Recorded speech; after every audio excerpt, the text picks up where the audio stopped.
Hi neighbors, mga bebe ko. So today we're going to cook salmon belly, sinigang, or you call it sinigang na salmon belly. Okay, so olive oil. And then let's saute the garlic and onions all together.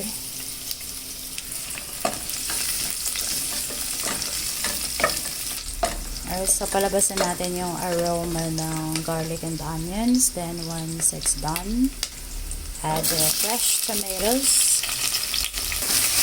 Ayan, saute nyo din lang. And then wait until cook na yung tomatoes. Pandagdag pang asin din to aside dun sa sinigang mix. Right, and this is our 1 kilo salmon belly. Alright, so ayan, luto na yung tomatoes. Ayan, durog na po siya. Ayan, durog na. Ayan. Ayan. Alright, so we can add our salmon belly. Ayan, laman, no? Ayan, no? Ayan. Fresh. Ayan. Kanina po yan na 4 a.m. ako nag-market.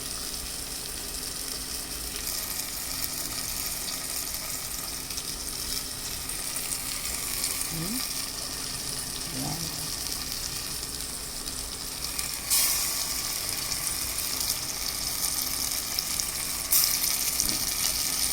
And then let's add fish sauce. Patis. Ayan. And then water. And then our Nor sinigang mix. Nor baka naman. Okay. Ayan. And then after. Alright, so now it's boiling. Pwede na natin i-add yung napa cabbage. Yan lang yung veggies na gusto ko ilagay. Ayan. Ayan na to.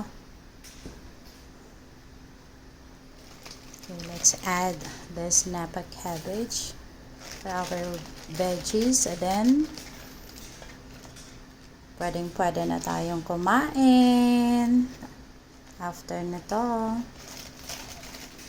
Saglit lang to maluto. So, ayan, neighbors, ready na to. Itong sinigang na salmon.